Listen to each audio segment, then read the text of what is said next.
اللہ تعالیٰ شہید کو وہ مقام دیتے ہیں کہ اس کی جو روح ہے وہ ایک سبز پرندے کی مانند ہو جاتی ہے۔ تو اللہ تعالیٰ پھر شہید کو یہ اعزاز دیتے ہیں، اس لیے دیتے ہیں کہ اس شہید نے اپنے جسم پہ زخم کھایا۔ وہ تو اللہ کا ایک قانون ہے نا کہ اللہ تعالیٰ روح جسم کے ساتھ ملا کر اللہ تعالیٰ جو ہے وہ جنت کے اندر داخلہ فرمائیں گے نا۔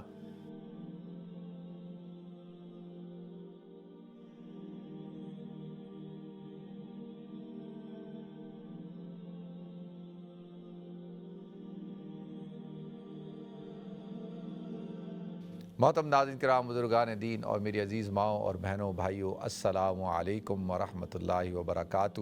اللہ تعالیٰ شہید کو وہ مقام دیتے ہیں کہ اس کی جو روح ہے وہ ایک سبز پرندے کی مانند ہو جاتی ہے، اس کے پپوٹے کے اندر ڈال دیتے ہیں، ایک سبز پرندے کی مانند، اور وہ پرندہ جنت کے اندر اڑتا ہے، پھرتا ہے، جہاں دل چاہتا ہے کھاتا ہے، پیتا ہے، جنت کی نعمتیں اٹھاتا ہے، اور پھر رات کو آ کر عرش کے نیچے جو قندیل ہے اس کے اندر جو ہے وہ آرام کرتا ہے، اس کے اندر آ کے چلا جاتا ہے، جس کو آپ پنجرہ کہہ لیں۔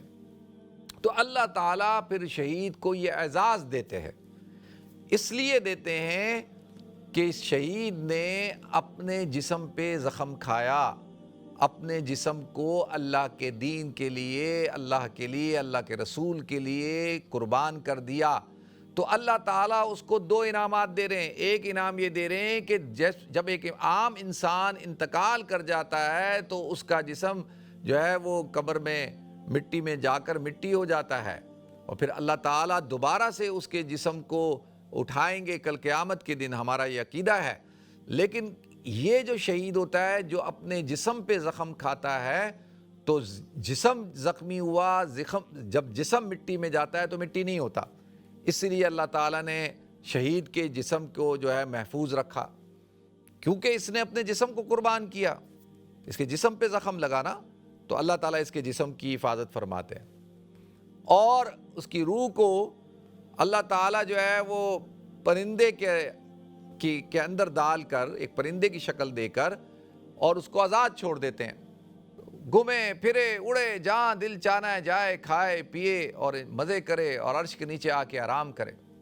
عرش کے نیچے کا مطلب کیا؟ اللہ کے قریب، اللہ اپنے قریب قرب عطا کر دیتا ہے اس کو۔ کتنا بڑا اعزاز ہے! جسم کو محفوظ رکھا کہ کیڑے مکوڑے جسم نہ کھائے، زمین نہ کھائے، مٹی نہ ہو، اور روح کو مقام دیا کہ جاؤ جنت کے اندر مزے کرو۔ وہ تو حشر میں جو فیصلہ ہوگا، وہ تو اللہ کا ایک قانون ہے نا کہ اللہ تعالیٰ روح جسم کے ساتھ ملا کر اللہ تعالیٰ جو ہے وہ جنت کے اندر داخلہ فرمائیں گے نا۔ بھئی کوئی روحوں کا مقام تو نہیں ہے جنت، اللہ تعالیٰ جسم کو بھی اٹھائیں گے اور جسم کے ساتھ، اور جنت کا فیصلہ ہوگا اور جہنم کا فیصلہ ہوگا، اور جو راحت ملے گی، نعمتیں استعمال کرے گا جنتی، وہ جسم اور روح کے ساتھ کرے گا۔ اسی طریقے سے جسم گناہ کرتا ہے، جسم جو ہے وہ لذت حاصل کرتا ہے، تو عذاب بھی جو ہے انسان کی روح کے ساتھ ساتھ انسان کے جسم کو بھی ہوتا ہے، تو اس کو بھی پھر فیصلہ کیا جائے گا، اس کو جہنم میں ڈال دو۔ تو اللہ تعالیٰ جو کہتا ہے وَلَا تَقُولُوا لِمَن يُقْتَلُ فِي سَبِيلِ اللَّهِ أَمْوَاتٌ بَلْ أَحْيَاءٌ، اللہ کہتا ہے وہ زندہ ہیں۔ اب دیکھیں کیوں اللہ تعالیٰ نے وضاحت کے ساتھ اس بات کو بیان کر دیا کہ اللہ تعالیٰ کہتا ہے کہ وہ زندہ ہیں۔ زندہ، جب اللہ کہتا ہے وہ زندہ ہیں تو ہم یہ کہتے ہیں کہ وہ زندہ ہے کیونکہ اللہ نے کہا۔ اللہ کہتا ہے کہ نہیں، یہ مردہ نہیں ہے، یہ زندہ ہے۔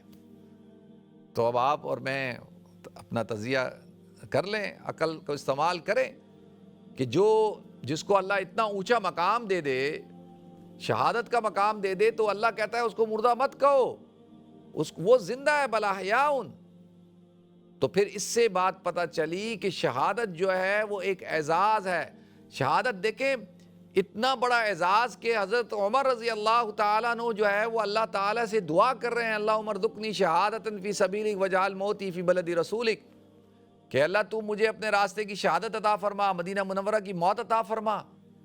اس میں دونوں جو سعادتیں اللہ سے طلب کر رہے ہیں، ایک شہادت کی اور ایک مدینہ کی موت کی۔ اتنا بڑا مقام، اتنا بڑا اعزاز. حضور اکرم صلی اللہ علیہ وسلم خود ارشاد فرماتے ہیں لَوَدِدْتُ أَنْ أَقْتُلَ فِي سَبِيلِ اللَّهِ ثُمَّ أُحْيَا ثُمَّ أُقْتَلْ. 3 دفعہ ارشاد فرمایا کہ میں کہا کہ میرا دل چاہتا ہے. یعنی ایک اور حدیث میں آتا ہے کہ حضور سے پوچھا گیا کہ جنتی جنت میں جانے کے بعد دنیا کے اندر جانے کی تمنا کرے گا کہ واپس مجھے دنیا میں جاؤں یا کوئی؟ تو کہے کہ صرف وہ شخص جو اللہ کے دین کے لیے، اللہ کے راستے میں، اللہ کے دین کی سربلندی کے لیے اپنی جان دے گا، وہ جو شخص ہے وہ تمنا کرے گا اللہ تو مجھے دوبارہ بھیج دنیا کے اندر، دوبارہ میں یہ سعادت حاصل کر کے آؤں. تو حضور نے فرمایا لَوَدِدْتُ أَنْ أَقْتُلَ فِي سَبِيلِ اللَّهِ ثُمَّ أُحْيَا ثُمَّ أُقْتَلْ ثُمَّ أُحْيَا ثُمَّ 3 دفعہ کہا کہ میں دوبارہ دنیا میں جاؤں اور اللہ کے راستے میں اپنی جان کی قربانی دے کر آؤں، پھر زندہ کیا جاؤں، پھر قتل کیا جاؤں، پھر زندہ کیا جاؤں، پھر قتل کیا جاؤں. تو اتنا بڑا اعزاز. حضرت خالد بن ولید جو ہے وہ رو رہے ہیں کہ کیا میں بستر پہ ایسے جیسے ایک اونٹ جو ہے وہ مر رہا ہوتا ہے ایسے مر رہا ہوں اللہ کے راستے کے علاوہ. تو دیکھیں یہ کتنی بڑی سعادت تھی. تو شہادت ایک بہت بڑا مقام ہے، بہت بڑا اعزاز ہے.